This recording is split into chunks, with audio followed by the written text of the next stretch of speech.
I was sitting at my desk, flipping through inventory reports, when my phone buzzed with a notification. Instagram. Normally, I'd ignore it, but the preview showed Mason's profile picture, my husband. Mason didn't post much, maybe once every few months, so I clicked without thinking. And my stomach dropped so hard it felt like my chair tilted. There he was on my screen, arms wrapped around a woman, her cheek pressed against his chin resting on her shoulder like he belonged there. They were smiling. Wide, effortless, victory smiles, like they'd just gotten away with something. The caption read, "Home is where the heart is." A heart emoji right after it. I knew her face immediately. Tessa Morrison, the ex-girlfriend he dated for 3 years before me. The one he swore was ancient history when her name came up last Thanksgiving.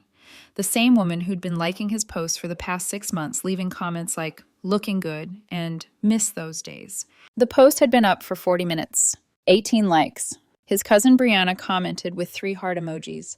A coworker wrote, "Yes, King." Someone named Vanessa wrote, "Finally." Finally. What the hell did that mean? My fingers went cold as I took a screenshot. Then another, this time of the comments.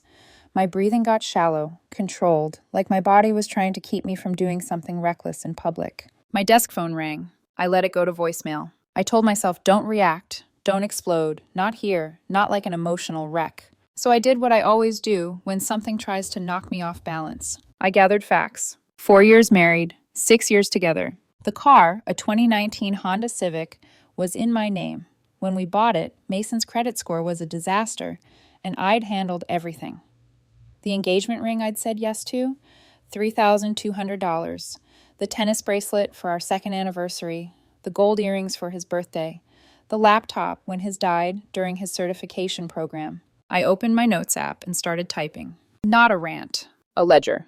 My supervisor, Gilbert, walked past my cubicle and slowed. "You good?" he asked. "You look intense." I didn't look up. "Just organizing some personal files," I said. "All good." He nodded and kept walking. On my phone, the likes climbed. 24, then 30. And while the whole internet celebrated my husband's home, I stared at my screen and realized one simple thing. If he wanted to make public declarations about where his heart lived, then he was about to learn what it cost to abandon the life I built with him. I'm Lauren. I'm 31, and for most of my life, I've survived by being the kind of woman who stays calm when everything else is burning. Not because I'm cold, because if I let myself fall apart, nobody's coming to put me back together. I work in operations and inventory management. Numbers, logistics, receipts, systems. The boring spine of a business that people only notice when it breaks. I'm good at what I do. I like the predictability of it. A shortage has a cause. A missing shipment has a trail. A problem can be solved if you're willing to look hard enough. That's probably why I fell for Mason. He wasn't predictable at all. I met him 6 years ago at a friend's birthday dinner, one of those loud restaurants where everyone talks over each other and the lights are dim enough to make everything feel romantic, even when it's not. I was there because my friend begged me to come. I'd been working too much, saying no to everything, living on takeout and deadlines. Mason slid into the seat beside me like he belonged there. He was charming in a way that didn't feel practiced. He asked questions and actually listened to the answers. He laughed at my dry jokes. He had this habit of leaning in when I spoke, as if my words were important. That kind of attention is addictive when you're used to being the responsible one, used to people assuming you'll handle yourself. We started dating fast. Not reckless fast, but that heady kind of fast where you tell yourself it's fine because it feels safe. And for a while it did. Mason had dreams. Big ones. He talked about building something, leveling up, becoming someone people respected. He'd been burned before. He admitted that. His relationship with Tessa had been messy, dramatic, on and off. He told me it ended because it wasn't healthy. "She was all emotion," he said once, shaking his head like he was remembering something embarrassing, always testing me, always needing attention.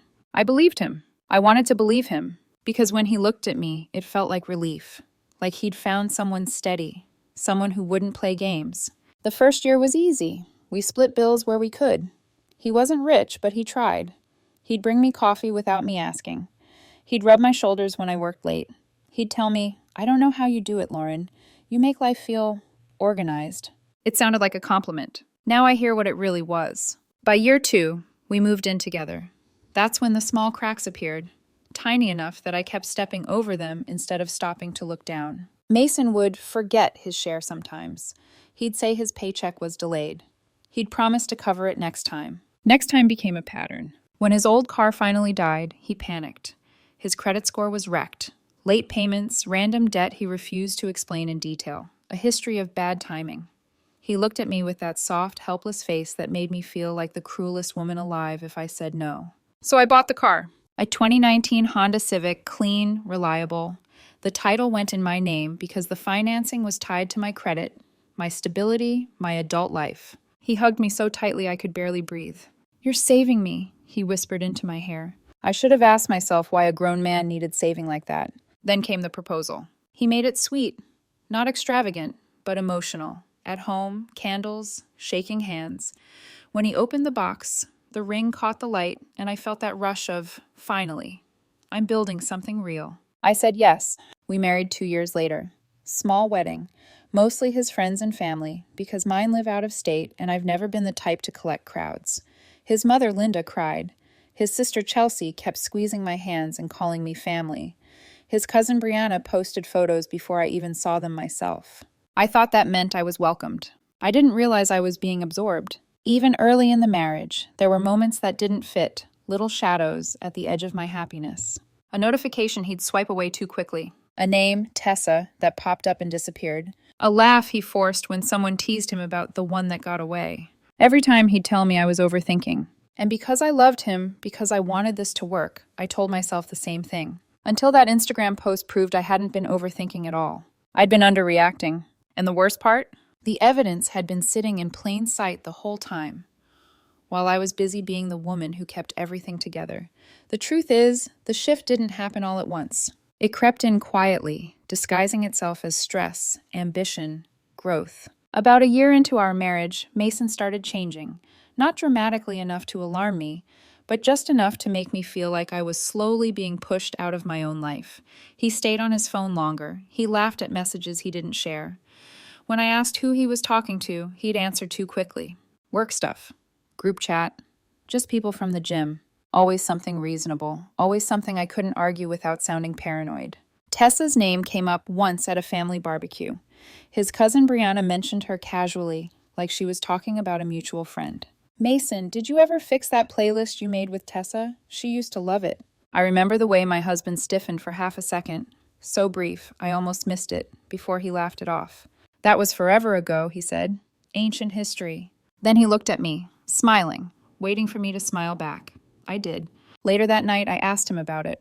Calm, curious, non-accusatory. "You still talk to her?" He sighed like I'd just exhausted him. "No, God, Lauren, why would I? She's in the past." And because I wanted peace more than answers, I let it go. That was my first mistake. The gym became his sanctuary, or at least that's how he framed it. "I need something that's mine," he told me one night while pulling on his shoes. "You're so independent, you don't need me hovering." It sounded mature, healthy, progressive. But slowly, the gym took over everything. Early mornings, late nights, new friends I never met. A sudden obsession with posting progress photos, carefully angled, carefully captioned.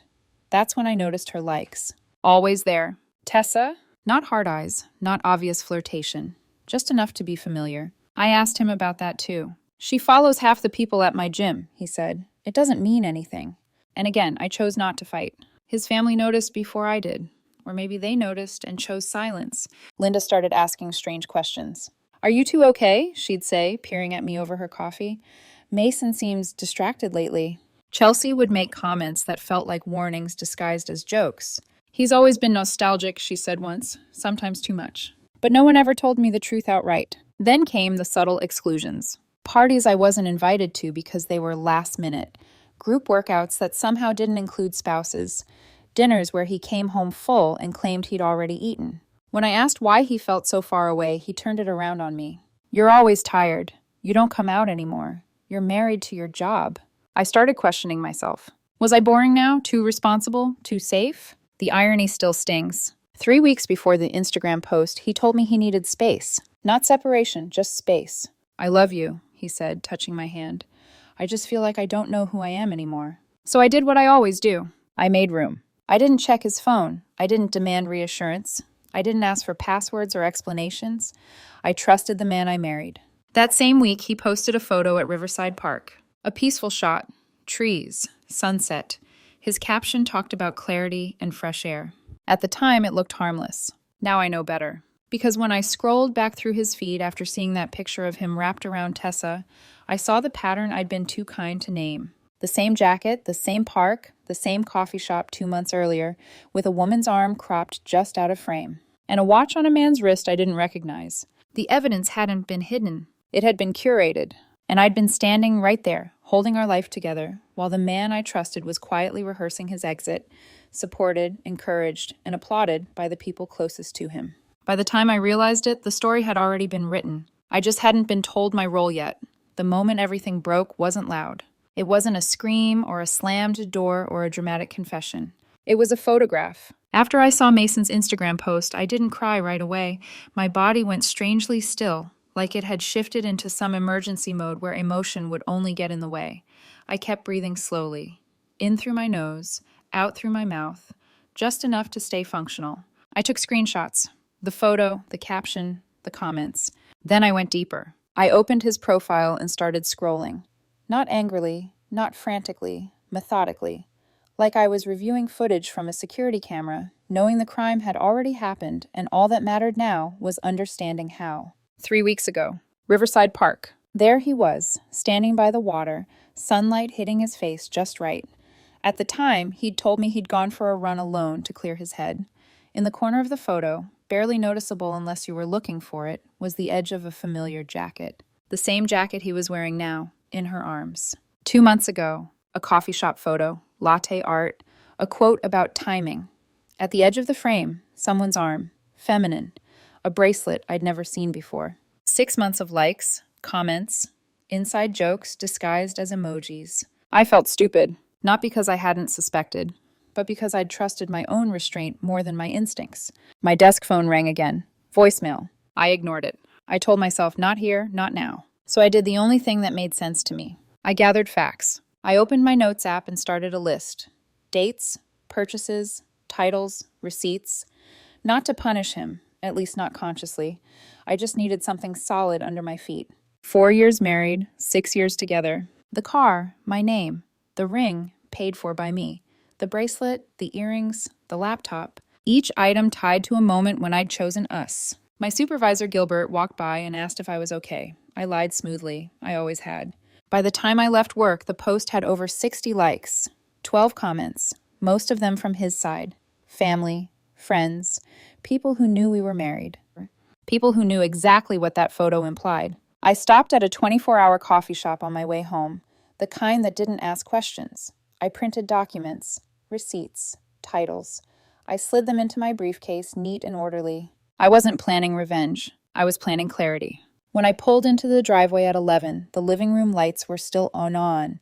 I sat in my car for a full minute, staring at that glow through the window. 6 years. That's how long it took for him to replace me publicly. Inside, Mason was on the couch watching some reality show, phone face down beside him. "Hey," he said, looking up with that same familiar smile. "You look exhausted. Rough day?" "Long day," I said. "Want to watch something together?" I looked at him. Same man, same voice, same hands that had held mine while promising forever.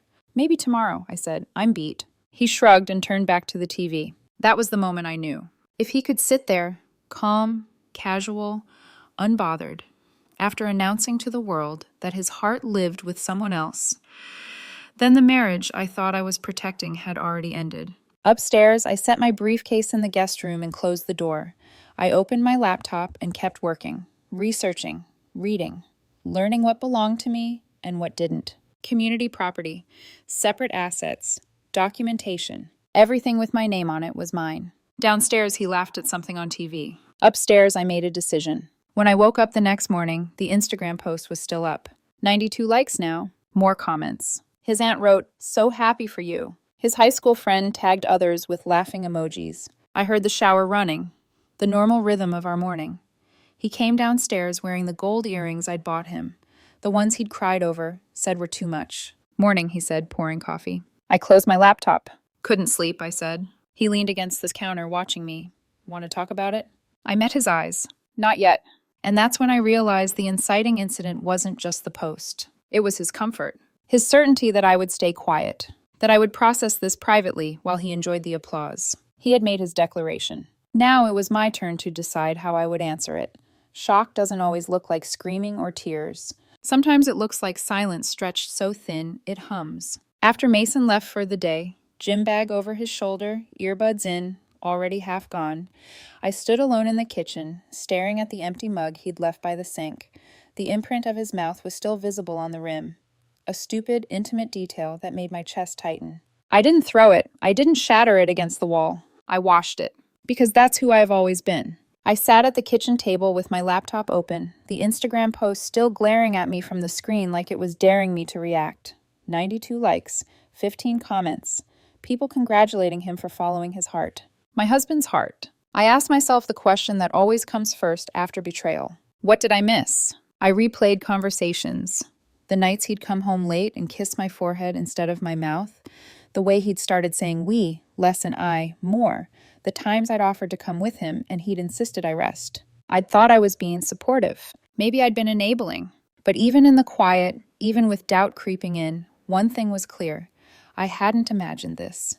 I hadn't pushed him into someone else's arms. I hadn't failed at loving him. He'd made a choice. And instead of coming to me, instead of having the decency to talk, he'd let the internet deliver the message. Around noon, my phone rang. My brother, Marcus. You see Mason's Instagram? He asked without preamble. I saw it. That's messed up, he said. You know who she is? Tessa, his ex. A pause. What are you going to do? Handle it? That's not an answer. It's the only one you're getting right now, I said. I'll call you later. Lauren, don't do anything you'll regret. I almost laughed. I won't do anything stupid, I said, but I'm not doing nothing. When I hung up, I went to the garage. I needed proof, not to convince myself, but for what came next. The car title was exactly where I knew it would be. My filing cabinet, my name. Only my name. I photographed it, then the maintenance records, then the insurance paperwork. Upstairs, I opened his jewelry box. The tennis bracelet was there. The earrings were on him, so those would come later. The laptop sat on the desk in the spare bedroom, still logged into his account. I photographed everything. Receipts from email confirmations, credit card statements, order histories. It wasn't about money. It was about boundaries. By the time I finished, I had a cloud folder labeled neatly with dates and descriptions. I backed it up to a thumb drive and slid it into my purse. I wasn't panicking. I was preparing. At 1 o'clock, the doorbell rang. I wasn't expecting anyone. Through the peephole, I saw Robert, my father-in-law. I opened the door. Can I come in? He asked, already looking uncomfortable. He sat on the edge of the couch, hands clasped. I saw the post, he said. Seems like everyone did. I didn't interrupt. I don't know what's going on between you two, he continued, but that photo, it's not right. Linda and I, we don't approve. I nodded slowly. I appreciate you saying that. Are you two going to work this out? He asked. That depends entirely on Mason, I said, but when someone tells you who they are, you should listen. He studied me. You're calmer than I expected. I'm angry, I said quietly. I'm just not reckless. He left 20 minutes later. Before he went, he turned and said, whatever you decide, I won't blame you. That was the moment something shifted. Not relief. Permission. I opened my laptop and logged into Facebook Marketplace. Then Craigslist. Then local buy and sell groups. I stared at the screen for a long time, my finger hovering over the keyboard. This wasn't revenge. It was response. If Mason wanted to make our private collapse public, then I would answer in the only language that couldn't be twisted. Ownership, facts, consequences. I started typing the first listing. 2019 Honda Civic Silver. Clean title. And when I reached the description, I told the truth. Not with rage. Not with insults. Just enough context that anyone reading would understand exactly why this car, my car, was suddenly for sale. I hit post. And I didn't stop there. Because for the first time since I'd seen that photo, I wasn't reacting anymore. I was acting. The first post went live at 2:15 p.m. 2019 Honda Civic, silver, 35,000 miles, clean title. I stared at it for a second after hitting publish, waiting for something. Fear, regret, doubt. Nothing came. So I moved on. I copied the listing and posted it to 3 local buy and sell groups. Then Craigslist. Same photos, same facts. Same calm, unembellished explanation. By the time I finished, my phone buzzed. A notification. Then another. Then another. I refreshed the page. The post already had comments. Someone wrote, "Wow, that's cold." Another replied, "No, that's consequences." A third added, "She really thought posting that was okay?" I didn't respond. I wasn't there for debate. I moved to the next item. The engagement ring. White gold, 14 carat, 1 carat center stone. Original appraisal attached. I paused longer this time. That ring had been a promise, a yes, a future I'd believed in. Then I typed the description. Purchased for a marriage that lasted until my husband decided nostalgia was more valuable than commitment. Appraised at $3,200. Accepting reasonable offers. Post. Next, the tennis bracelet. Next, the earrings. Next, the laptop. Each listing factual. Precise. No some insults. No profanity. Just enough context that anyone reading could connect the dots without me spelling it out. By 3:00 p.m., I had 12 listings live. By 3:30, they were being shared. My phone lit up with a message request from someone I didn't know. "I'm sorry this happened to you. Is the bracelet still available?" Another notification. Someone had shared the car post to a group called Nashville Area Drama. Then another share to Savage Divorce's support group. The comments multiplied. He made his choice. She really underestimated her. This is how you handle disrespect. At 3:45, a serious offer came in. A man named Mike wanted to see the car that evening. I scheduled it for 7 p.m. Another message followed. Interest in the ring.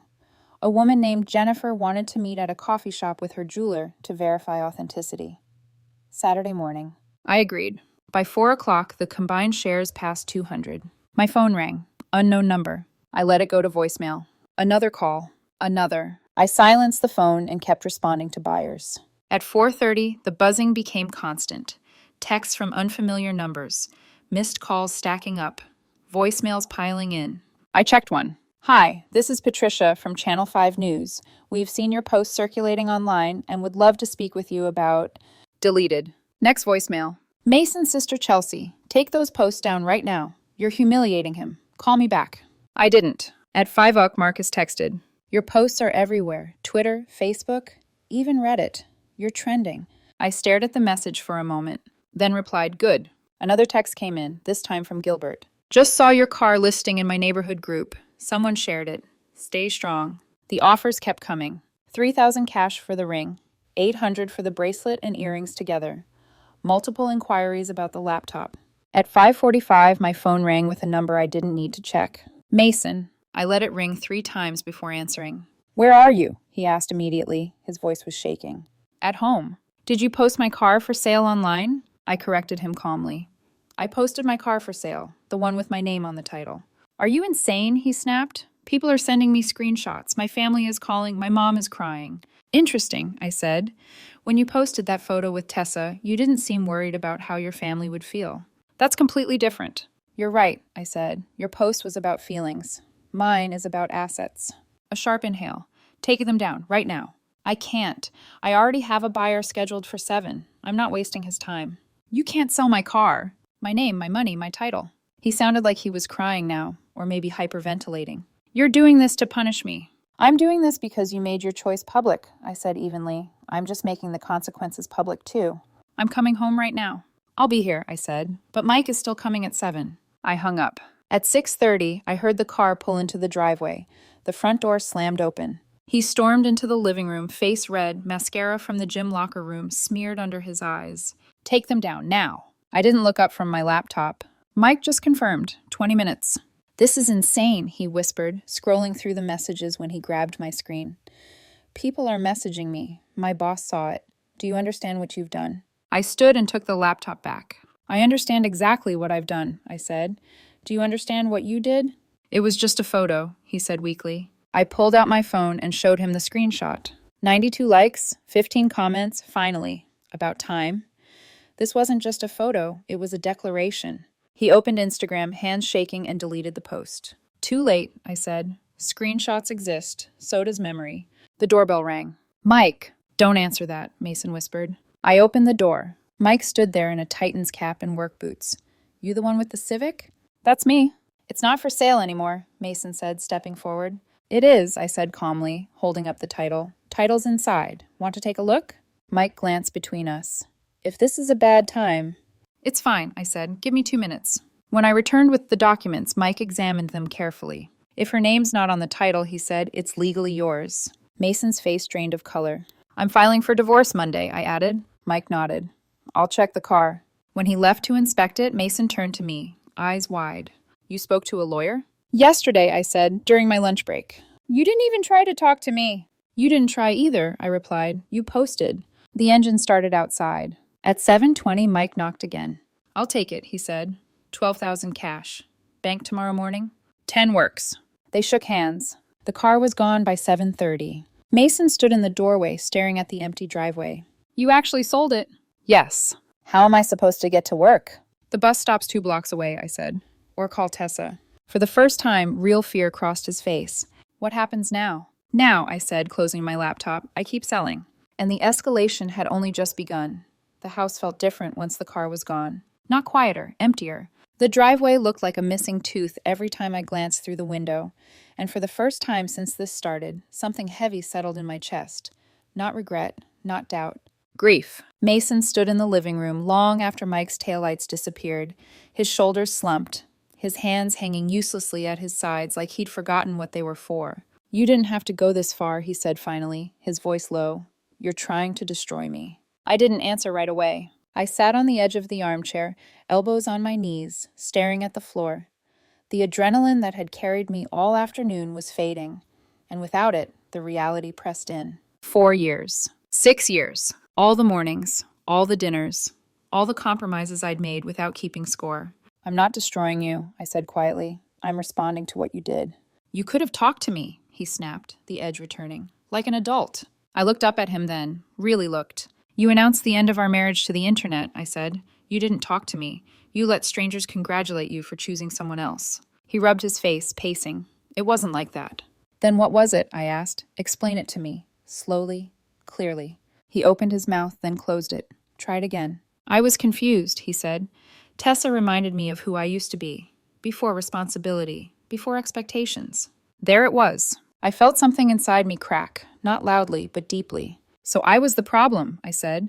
Because I expected loyalty. Because I built a stable life. That's not what I meant. It is, I said. You just don't like how it sounds. He sank onto the couch, head in his hands.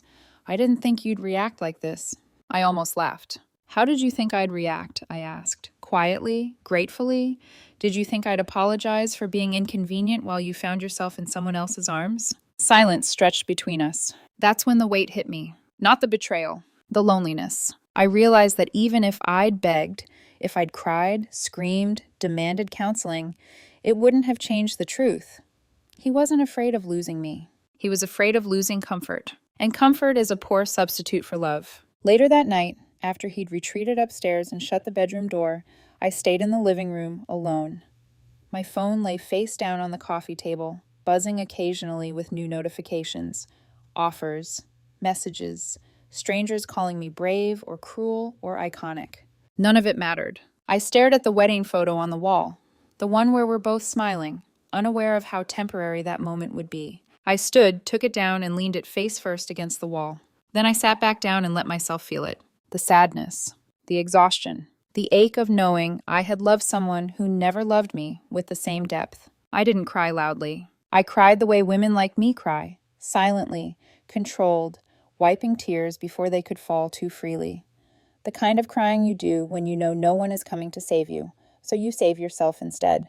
At some point, Mason came back downstairs. Where am I supposed to sleep? He asked. I looked at him, eyes burning, throat tight. The guest room, I said. I need space. He nodded, like that was reasonable, like he hadn't forced this separation with his own hands. When he disappeared down the hall, I felt the full weight of the night settle around me. This was the lowest point. Not because I'd lost him, but because I'd finally accepted that the marriage I was grieving no longer existed. Maybe it never had in the way I thought.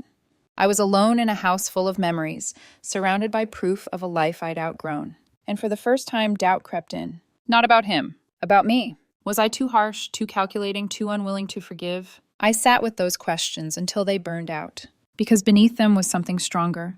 Clarity. He had chosen nostalgia over commitment, applause over integrity, a fantasy over the woman who stood beside him when he had nothing. I hadn't pushed him away. He'd walked out, one post at a time. And while this night felt like standing at the bottom of a deep, dark pit, I knew something instinctively, even through the pain. This was the lowest point. which meant the only direction left was up. The morning after the car was sold, I woke before my alarm. Not because I was anxious, because something in me had shifted. The house was quiet in that hollow way that only comes after a fight that changes everything. I could hear Mason moving in the guest room, slow, uncertain steps, like he didn't quite know where he belonged anymore. I made coffee and sat at the kitchen table with my laptop open, the same place where I'd started documenting everything days earlier.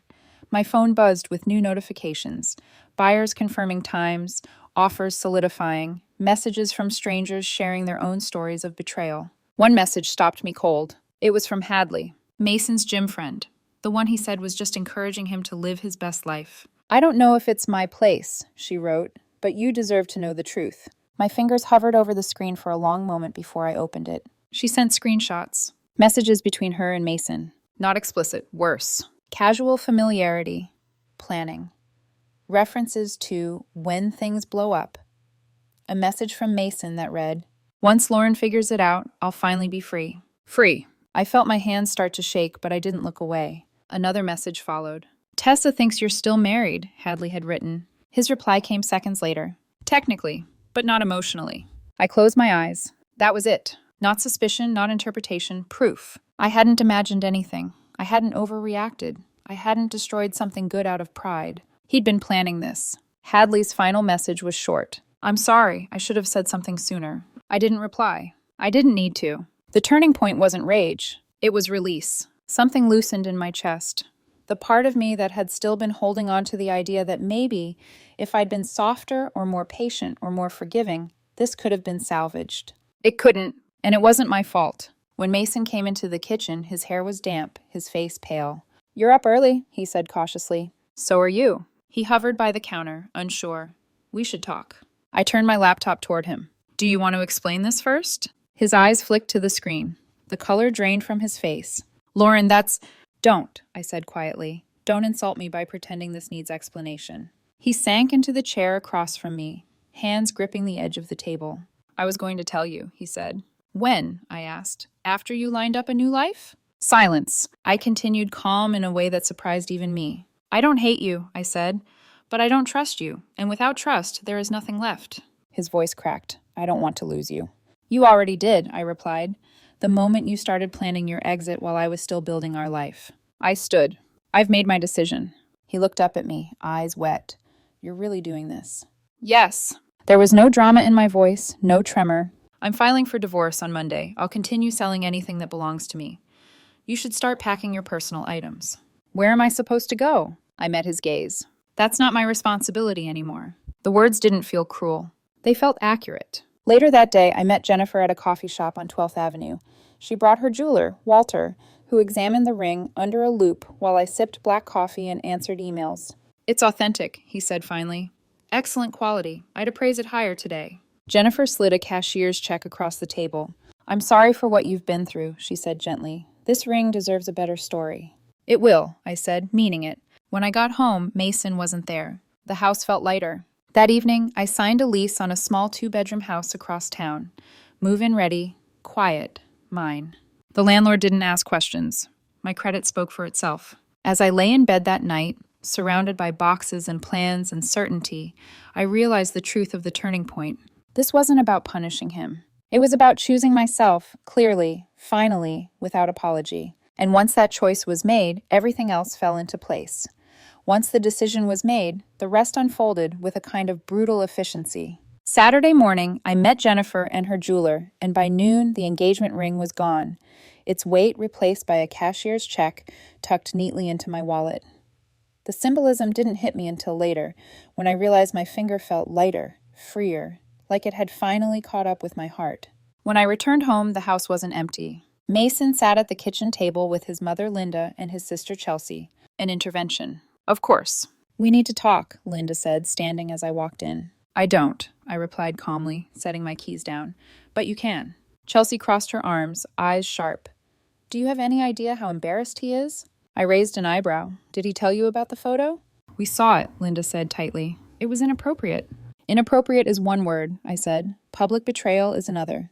"That didn't justify this," Chelsea snapped, gesturing vaguely toward the phone buzzing on the table. "You turned his mistake into a spectacle." I met her gaze. He turned our marriage into content, I said. I responded. Linda stepped forwards. Marriage is about forgiveness. Marriage is about loyalty, I replied, and he broke that first. Mason finally looked up, his voice small. Can we talk alone? We already have, I said. You just didn't like the outcome. I walked past them and upstairs to pack. By Sunday afternoon, my clothes, documents, and electronics were boxed and loaded into my car. Mason watched from the doorway like a stranger. You're really leaving, he said. Yes. What furniture are you taking? The couch I bought before we married, my desk, the guest room TV, anything with my name on the receipt.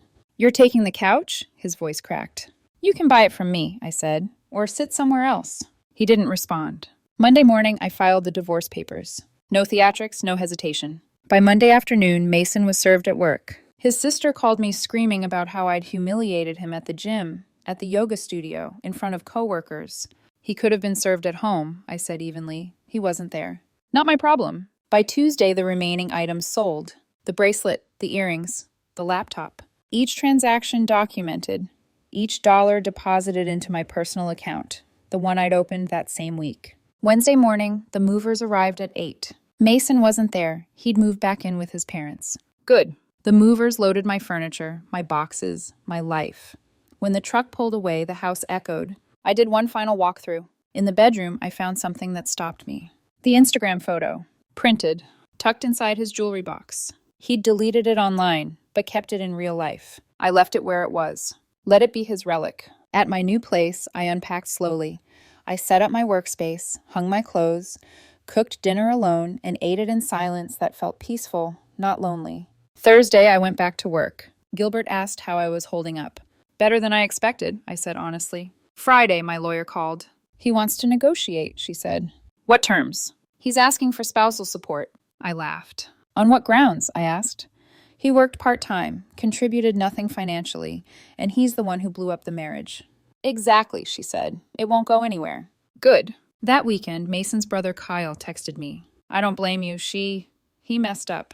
I had to try, but good luck. I appreciated the honesty. Sunday evening, I grilled burgers in my new backyard when Marcus came over with beer. How are you feeling? He asked. Relieved, I said, like I finally put something heavy down. The posts are still circulating, he said. You're kind of an icon. I flipped a burger. I didn't want to be an icon. But you are, he said. You didn't beg. You didn't spiral. You responded. That was the fallout. Mason lost more than assets. He lost credibility, support, the narrative. And I walked away with something far more valuable than anything I sold. My self-respect intact. 8 weeks later, I sat in a small courthouse conference room with sunlight slanting through narrow windows.